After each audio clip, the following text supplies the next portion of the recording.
Yo les amis, j'espère que vous allez bien. Bonne année à tous. Le Real qui s'impose en demi-finale de la Super Coupe d'Espagne. 5-3 contre l'Atlético. On va faire le début bien sûr. Mais avant ça, n'oubliez pas de m'envoyer aussi la bonne année. En likant la vidéo et en vous abonnant. On est presque à 700 abonnés. Et puis après, à partir de samedi, on va lancer la CAN. On sera full mood de la CAN. Après la finale de la Super Coupe. Je ne sais pas si je vais débriefer le premier match, le match d'ouverture de la Côte d'Ivoire. Probablement. Mais samedi, il y a la finale de la Super Coupe. Donc, abonnez-vous, likez la vidéo parce que dans le mois de janvier, 6 janvier, février, on va beaucoup faire de vidéos sur la chaîne. Donc, abonnez-vous si vous ne voulez pas rater ça. Et on passe directement au débrief. Bon, le Real qui s'impose 5-3 contre l'Atlético à Riyad en Arabie Saoudite. En demi-finale de la Super Coupe, on connaît maintenant la Super Coupe, c'est 4 équipes.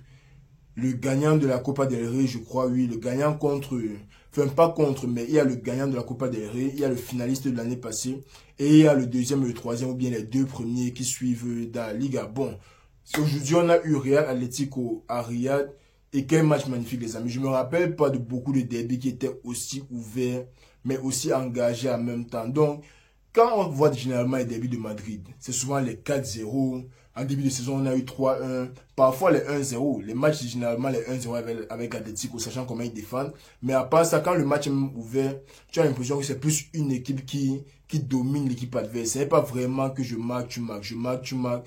L'Atletico qui est entré une fois de plus aujourd'hui avec un but de la tête à la 7e minute. Et moi, j'ai failli péter les plombs. Parce que je ne sais pas ce qui a changé. Bon, beaucoup de choses ont changé entre le Real de 2016-2017 et le Real de maintenant, mais ça fait franchement peur quand tu regardes sur le stade et tu vois que le seul joueur habile en l'air, c'est vraiment Rudiger parce que Bellingham 16, il a un peu de taille. Nacho 7, c'est un DC, mais ce ne sont pas vraiment les joueurs sur lesquels tu vas compter sur les ballons en l'air. Donc l'Atlético qui fait ça mieux que tout le monde apparemment. En début de saison, ils ont marqué 3 buts, 3 têtes. Qu'on est bien placé, tête de, je sais même plus qui c'était, Hermoso ou bien Jiménez. Bon, bref, je sais plus qui. Mais le Real a un sérieux problème niveau taille. Je ne sais pas comment on va faire pour régler ça parce que là maintenant on a l'air d'avoir notre équipe première. Le seul joueur qui nous manque peut-être c'est Militao à la place d'Alaba parce que en ce moment, si moi je préfère avoir un Militao avec Rudiger qu'avoir Militao avec Alaba. Mais on a encaissé de la tête, ça m'a un peu énervé. Mais vous connaissez le Real, on se connaît. On ne panique pas dans les grands matchs. On sait qu'on entre dans le match petit à petit. Les 5 premières minutes étaient un peu équilibrées. Ils ont marqué leur but. Ce qui a failli nous tuer, mais on connaît le Real. Personne ne pouvait m'écrire. Donc j'aime la façon dont le Real a instauré le respect dans le football. Que tu causes avec tes amis, vous baradez chaque jour. Mais quand on vous mène 1-0, personne ne vient t'écrire. Personne n'a envie de t'écrire. Tout le monde sait que là où on mène les gars, c'est 1-0. D'ici la fin du match, ça peut finir 2-1. Même si c'est à la 87e minute, ça peut finir 2-1 à la fin du match. J'apprécie le respect que le monde du football a envers le Real. Et puis bon, ça va pas trop durer. Je sais même plus qui a marqué. Oui, Rudiger qui a égalisé sur une tête, aussi sur un corner. Très belle tête de Rudiger. Ça m'a donné un flashback de Ramos 2014. La tête à la 92e, 48. Là, on se comprend, les fans du Real. Bref, ça m'a donné un peu les flashbacks de Ramos. Mais bon, très belle tête de Rudiger. Luka Modric toujours à la livraison. Il est comme Uber Eats. Tu commandes, tu es à la surface, tu commandes, il livre. C'est tout. Il n'est pas dans les transactions au milieu là, chercher le corps. Il n'est pas dedans. Une fois que tu as commandé le corner, que tu veux ça ici, Luka Modric te livre ça. Et Rudiger, comme je viens de dire, notre meilleur joueur de la tête, qui nous plante le but. Bon, notre deuxième but. Mais le 4-4-2 d'Ancelotti, c'est là que tu vois toute la beauté que ça a. C'est là que tu vois pourquoi les latéraux se projettent autant. Parce qu'il y a des fois dans le match, surtout en début de match, où j'ai vu l'Atlético beaucoup remonter sur notre côté droit. Parce qu'ils savent que Carval attaque énormément. Il sera toujours devant et tout et tout. Et d'ailleurs, très bon changement tactique de la part du Real, qui a laissé Valverde un peu plus s'attaquer sur le côté droit, pour que Carval puisse un peu rester derrière pour défendre. Donc, moi, j'ai apprécié ça côté Real, côté tactique. Mais le deuxième but là, comme je disais, la construction de balle, de toute façon les joueurs se rendent disponibles. Tu ne sais pas qui sera le buteur en fin de compte. Tu ne sais pas si c'est Bellingham qui va apparaître là-bas, si c'est Vinicius ou Rodrigo, si c'est Carvajal, si c'est Ferland Mendy. Soyons même fous. Peut-être qu'un jour Tchouaméni va apparaître là-bas pour mettre un tapin. Donc bref, la construction du deuxième but là qui a fait vraiment plaisir. On envoie le ballon à gauche à Vinicius, il essaie de provoquer. Il renvoie à droite à Carvajal, Ferland Mendy qui tape une course croisée à la surface et le magnifique extérieur pied gauche de Ferland Mendy. Rien à redire vraiment sur le Real. Mais là, le match il était vraiment engagé parce que je m'attendais à ce qu'on égalise peut-être avant la mi-temps. Je ne voulais pas que l'Atlético nous fasse ce qu'ils nous ont fait au premier match, ce qui était nous marquer 2 buts très rapidement et après on ne sait pas quoi faire. Je pense qu'on a bien géré. Égalisation de Ferland Mendy qui est venu, mais très vite Atlético qui a égalisé, ce qui m'a encore refroidi. Je n'ai vraiment personne à accuser sur le but là. Bon, moi j'aimerais accuser Kepa bien sûr, parce que je pense tout de même que la frappe là n'était pas très coincée. Je pense que Kepa aurait pu mieux faire. Je n'ai pas très bien vu ce qui s'est passé devant sa main ou en dessous de sa main. Je pense que c'est passé en dessous. Mais je pense quand même que Kepa aurait dû mieux faire sur l'action là. Kepa qui m'a encore une fois un peu déçu. Mais à part ça, moi je pense qu'il fait un bon match. Mais bon, bref. Griezmann, magnifique crochet. Il pousse, frappe du pied droit, franchement puissante quand même. Je ne vais pas insulter Kepa toute la journée. Frappe puissante de Griezmann. Et puis bon, l'Atlético qui a égalisé, on va à la mi-temps à 2-2. Le match est chaud. Tu sens que les gars ont tout donné dès la première minute. Donc, moi j'étais dans le match de la première à dernière minute. Un derby, ça ne se rate pas. Et d'ailleurs, on a encore 2 derbys dans les 20 combien de prochains jours. Dans les 3 semaines qui suivent, ou 4 semaines, on a encore 2 derbys. Le prochain, c'est la semaine prochaine. En Coupe du Roi, si je ne me trompe pas. Et le prochain, c'est à domicile contre l'Atlético, toujours en Liga. Donc, on sera là pour les 2 prochaines débriefs là. Mais à la mi-temps, vraiment, tu sens que les joueurs ont tout donné. Parce que quand ils entrent dans la deuxième mi-temps, il n'y a pas la même agressivité là. Et ça, c'est quand tu vois que 2 équipes se sont déjà mesurées. Parce que, regardez le premier match. Le premier match, l'Atlético a commencé fort. Ils ont vu qu'on était un peu fébrile. Certes, on a pu marquer en fin de premier mi-temps ou un truc comme ça. Mais dès l'entame de la deuxième mi-temps, ils savaient qu'ils avaient l'ascendant psychologique sur nous. Par contre, dans le match, si deuxième mi-temps, les 2 équipes sont rentrées beaucoup plus calmement. Certes, il y a encore eu des occasions ici, là-bas, mais le plus le match passé, le plus je sentais vraiment que l'Atlético ne voulait pas, il ne voulait pas beaucoup attaquer, il voulait se préserver, soit pour les pénaltys, je ne sais pas quoi. Très mauvaise tactique d'ailleurs. Parce que dans la Super Coupe du Roi, il y a les prolongations. Je ne sais pas pourquoi l'Atlético a décidé de ne plus attaquer en deuxième mi-temps, mais ils ont quand même eu leur but. Sur un but contre son camp de Rudiger. Mais honnêtement, les amis, ne nous mentons pas. Ne nous mentons pas. Il y avait faute de Morata sur le gardien. Je ne dis pas ça parce que je suis fan du Real, mais logiquement, quand un joueur pas jouer le ballon en l'air, que ce soit le gardien, bon, il y a les scénarios dans lesquels on peut dire que okay, le gardien en indemne. Mais là, le gardien est en train d'aller chercher un ballon qui est en l'air. Il y a un joueur adverse qui est en train de reculer dans le gardien. Que les commentateurs de Canal disent qu'il était dans sa course, qu'il était dans son mouvement, qu'il n'a pas vu le gardien. On s'en fout. Au moment du contact du gardien avec le ballon, le joueur n'a pas joué le ballon, il a joué le gardien. On ne veut pas savoir s'il a fait exprès ou pas. On ne veut pas savoir s'il voulait têter le ballon ou pas. On ne veut rien savoir de tout ça. Parce que ce qui est là, c'est que on ne sait pas ce qui se serait passé si Morata n'avait pas cogné Kepa sur l'action là. Donc, moi, le troisième but là, vraiment, ça le justifie. Je ne sais pas même pas comment expliquer ça, les gars. Je ne sais pas comment expliquer ça parce que ça justifie plutôt le comportement de l'arbitre sur tout le match. Dans les 10 premières minutes, nous avons vu 2 pénaltys. Un pénalty sur Vinicius, là où c'est là taclé à l'entrée de la surface. Je pense quand même que ça méritait quand même un œil de la VAR. Ça méritait quand même 5 à 10 minutes qu'on se mette de côté et qu'on regarde, bon pas 5 à 10 minutes, mais 1 à 2 minutes qu'on se mette de côté et qu'on regarde ce qui s'est passé. Et il y a aussi le crochet de Rodrigo. Le crochet de Rodrigo, c'était encore plus clair d'après moi. Rodrigo qui fait son crochet, le ballon qui est encore dans le stade, le joueur qui met le pied. Rodrigo ne peut aller nulle part. S'il n'avait pas mis le pied, j'allais comprendre que, ok, Rodrigo a peut-être simulé ou quoi que ce soit. Mais le gars met littéralement le pied devant Rodrigo et c'est ça qui le fait tomber. Donc, l'arbitrage dans le match, si vraiment je comprends qu'il a été assez laxiste ou bien assez sévère envers les joueurs qui aiment beaucoup chercher les fautes. Mais il y a certains endroits où tu dois siffler la faute, mon gars. Il y a eu une poussette sur Bellingham à la fin du match au coin. Tu n'as pas sifflé, mon ami. Il y a eu tellement de petites fautes qui n'a pas sifflé, mais après quand Cavani vient mettre le ballon pour prendre vient mettre le pied pour prendre le ballon devant la surface adverse, il siffle faute. Donc l'arbitrage dans le match, honnêtement, apparemment c'est le même arbitre qui a arbitré le match aller dans lequel je me suis aussi beaucoup plaint des fautes qui n'avaient pas été sifflées, de certaines fautes qui avaient été sifflées un peu facilement. Moi je pense d'ailleurs que dans ce match-ci, il y a peut-être 3 ou 4 cartons jaunes minimum pour l'Atlético. Je ne sais pas combien il a donné, mais dès l'entame du match, Hermoso qui peut prendre un carton jaune dès le début du match. Je pense qu'il y a aussi 8, c'est qui bloque une action. Bref, beaucoup de contre coupés par les joueurs de l'Atlético, mais l'arbitre qui n'a donné aucun carton jaune, on va dire quoi. Là maintenant, on va pas trop se plaindre parce qu'on a gagné, mais arbitrage vraiment très très moyen de l'arbitre, pour ne pas dire désastreux, parce qu'il a quand même fait quelques bonnes décisions, mais en général, pour moi, l'arbitrage ne m'a pas plu. Mais bon, Morata qui a marqué son but, Rudiger contre son camp. Et après ça, on a encore marqué le 3e but. Comment là, les gars? Je suis tellement dans l'adrénaline que j'oublie un peu. Donnez-moi un peu le temps de réfléchir. Ah oui, le 3e but qui est venu, je pense que c'était sur une contre-attaque. Contre-attaque sur laquelle Vinicius fait un crochet magnifique. Il arrive devant le gardien. Il met la frappe, malheureusement. Oblak qui repousse. Oblak qui est un très bon gardien, donc ça ne me surprend pas quand même. Bellingham qui vient, il frappe. On repousse encore, il reprend le ballon, il dribble le gardien, il frappe encore, on repousse encore et Carvalho qui est venu mettre le 3e but, mérité pour le Real, parce que comme j'ai dit, l'Atlético à partir de la 70e là, il n'avait plus beaucoup l'air de vouloir jouer. C'est là qu'il rentre dans les anciens comportements qui n'étaient pas bons. Parce que c'est de maintenant, ils encaissent plus de buts, mais ils marquent aussi beaucoup plus de buts. Maintenant, ils doivent trouver l'équilibre entre bien défendre et bien attaquer, parce qu'apparemment, ils ne savent pas faire les deux en même temps. S'ils attaquent bien leur défense, c'est n'importe quoi. On a vu le 4-3 contre Girona récemment, ils ont bien attaqué à un moment, mais la défense aussi, c'était du n'importe quoi. Donc, on a marqué le troisième but. Après ça, comme j'ai dit, l'Atlético qui n'a vraiment rien joué. L'Atlético qui nous sort vraiment une Atlético en fin de ce match. Ils nous ont vraiment sorti un match à l'Atlético. Ils défendent seulement, ils cherchent des contre-attaques. Les joueurs qui n'avaient plus beaucoup de jeu. Moi, je me pose la question parce que je vois les matchs même de D3, D4, là où les gars courent du début à la fin du match. Tu joues à l'Atlético de Madrid qui joue en Ligue des Champions, qui a déjà été finaliste, qui a déjà gagné la Ligue, qui a déjà gagné la Coupe. Toutes les coupes que l'Atlético pouvait gagner, ils ont déjà gagné, sauf la Ligue des Champions, bien sûr.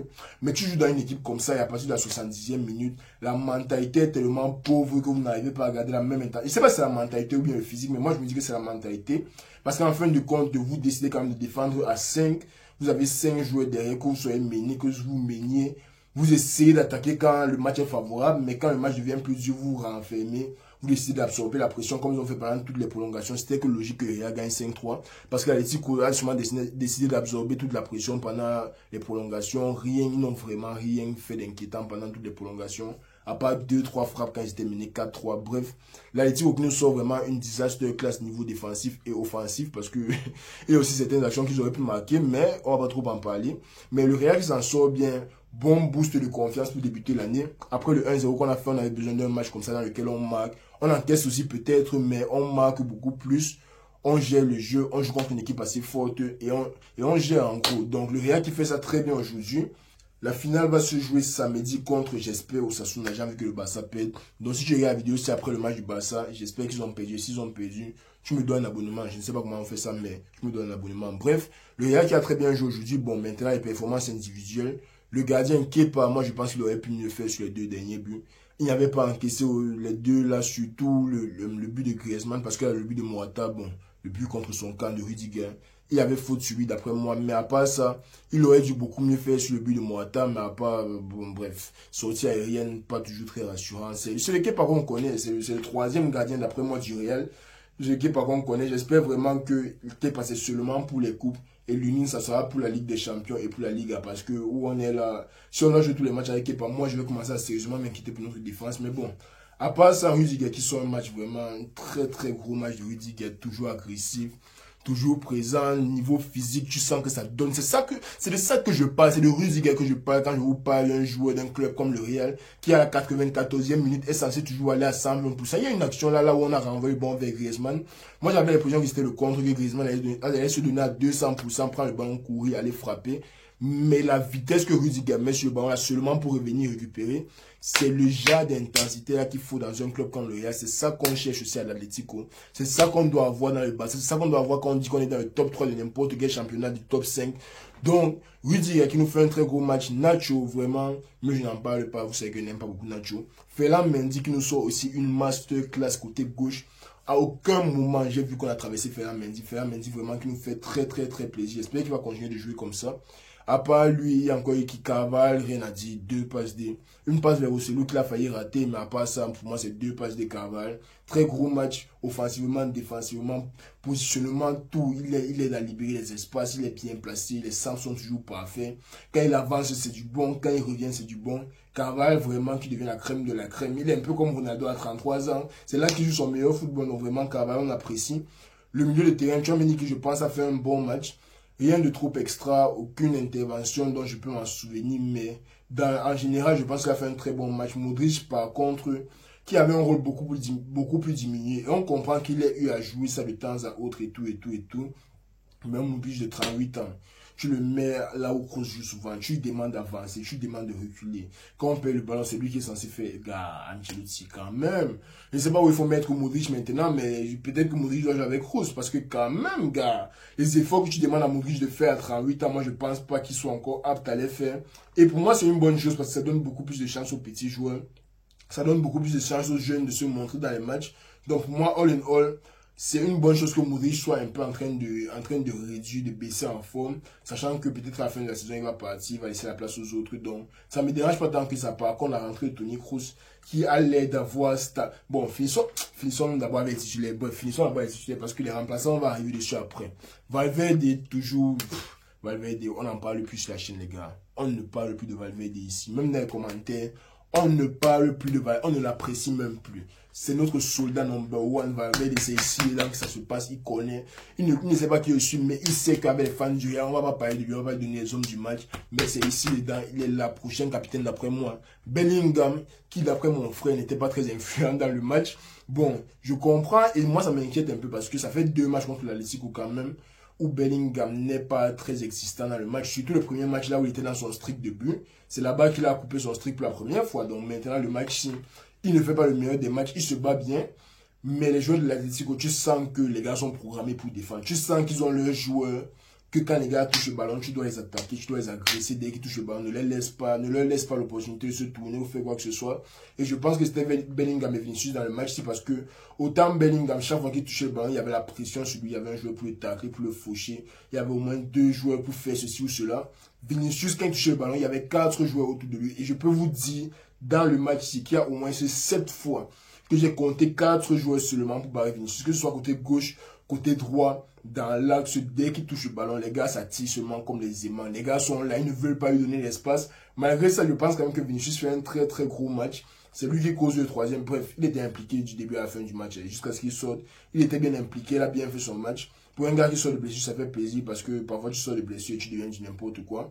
Mais pour Vinicius, ça fait très très plaisir. Rodrigo aussi qui fait son match. Je ne pense pas qu'il ait eu son but. Est-ce que Rodrigo a eu son but? Non, Rodrigo n'a pas eu son but. Mais malgré ça, ça fait plaisir de le voir jouer. Il a quand même joué toutes les 90 minutes. En début de saison, il aurait joué 70 minutes, 75 minutes. Après, on aurait mis Rosselló. Donc ça montre quand même qu'il travaille. Il fait un bon job là où on le met. Et puis bon, que dit, on passe au remplaçant en commençant par Monsieur Toni Kroos. Toni Kroos est entré dans le match-ci. J'ai entendu les gens crier. Ouh, vous criez quoi? Même s'il a dit que c'est pitoyable que les joueurs aillent jouer en Arabie Saoudite, respectez le monsieur, les gars. Respectez le monsieur. Toni Kroos, c'est donc un talisman dans le football. Quand moi je parle des 3 meilleurs milieux de terrain que moi j'ai vu jouer dans ma vie, Toni Kroos n'est pas dedans. Mais si on atteint le top 10, il est peut-être 6e. Ça, je vous dis, à coup sûr, Xavi, Iniesta, pour moi, n'ont rien devant le monsieur qu'on appelle Toni Kroos. Il entre, il inspire la stabilité. Petit touche de balle. Il n'est pas très rapide, mais son toucher de balle, sa gestuelle, tout ce qu'il fait, pied droit, pied gauche, livraison à domicile, comme Modric. Si Toni Kroos aime, si Modric c'est Uber Eats, Toni Kroos c'est peut-être Amazon, mon gars. Tu travailles avec 2 compagnies comme ça, tu as les appareils et en plus aussi, tu veux encore quoi dans la vie, mon frère? Tu veux encore quoi? Toni Kroos qui arrive, les gars le huent et tout ça, il connaît ça. Ce n'est rien de nouveau, vous perdez votre temps. La preuve, c'est qu'au début de la prolongation, on n'entendait même plus vraiment les gars là crier. Et je ne sais pas lesquels criaient, parce que quand Toni Kroos touche le ballon, on le hue.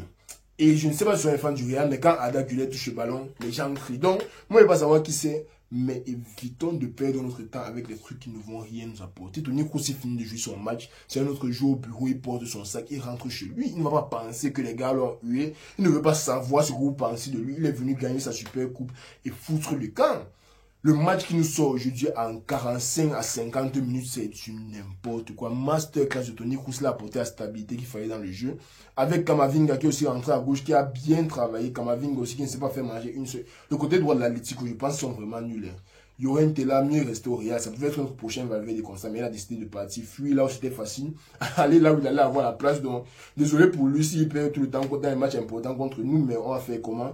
Toni Kroos et Kamavinga qui ont vraiment ramené beaucoup de peps, sans parler bien sûr de Brahim Diaz qui est toujours aussi virevoltant. Brahim Diaz vraiment, c'est un gars qui m'a bien surpris parce que Brahim Diaz quand il est arrivé au Real, je savais que c'était un joueur talentueux de base. Après il a fait un genre là, il a foutu le camp, il a commencé à partir en prêt et tout. Je pensais que c'était un joueur perdu, mais quand je le vois maintenant, il y a de quoi bagarrer la place du titulaire. Je ne sais pas la place de qui tu vas bagarrer, mais il y a de quoi bagarrer cette place du titulaire. Moi ça me fait très très plaisir d'avoir un joueur comme Brahim Diaz qui peut entrer du banc et se donner à 120%. Parce que parfois, les gens entrent, mais dans un club comme le Real, tu sais que si on te met au stade, c'est parce que tu joues à 200%. Ibrahim Diaz qui a très bien fait ça aujourd'hui. Beaucoup provoqué, beaucoup frappé, très belle passe. Bref, Brahim Diaz qui était partout. Ça fait plaisir à voir, sachant qu'on va jouer une finale samedi. Et sachant surtout qu'on essaie de gagner la Ligue des Champions. Donc, à part lui, c'est qu'il a Ada Güler qui est entré, il n'a pas fait grand-chose. Il n'a pas eu beaucoup de temps pour jouer. Rossé. Ah oui, Brahim Diaz a eu son but. Maintenant que j'y pense, dans tout ça, Brahim Diaz a eu son but. Donc, match complet de Brahim Diaz, vraiment, rien à redire. Rossellou qui est entré, il a provoqué le but. Si ce n'est pas Rossellou dans la surface, là, le centre de Carvalho n'arrive jamais. Donc, malgré le fait qu'il ait raté, ce soit un but contre son camp de Savic, Rossellou qui est entré, il a été impactant sur le jeu. C'est ce qu'on demande d'un joueur comme Rossellou. Quand on te met sur le stade, quand on a besoin des buts, tu viens impacter sur le jeu et peut-être nous marquer un but. Donc, très très gros match du Real. Là, maintenant, on attend la finale, on attend surtout le match de demain. Entre Osasuna et le Barça, on sait tous que ce sera un match serré, connaissant comment le Barça est ces temps-ci. Mais j'espère quand même que le Barça va se qualifier vraiment pour avoir un beau classique en finale. Donc, prenez soin de vous les amis, c'est la première vidéo de l'année. On va sortir les vidéos sur la CAN durant toute la CAN. Je ne sais pas jusqu'à quand ça dure. Mais on va sortir les vidéos sur la CAN. Donc si vous êtes nouveau à la chaîne, bien sûr, et que la CAN vous intéresse, même si ça ne vous intéresse pas, ça te coûte quoi? Tu ne payes même pas 100 francs pour l'abonnement, tu ne payes même pas 1 euro. Abonne-toi à la vidéo, like la vidéo si possible, s'il te plaît. Et on se reprend demain pour le début du match Barça Osasuna. On est ensemble, les gars.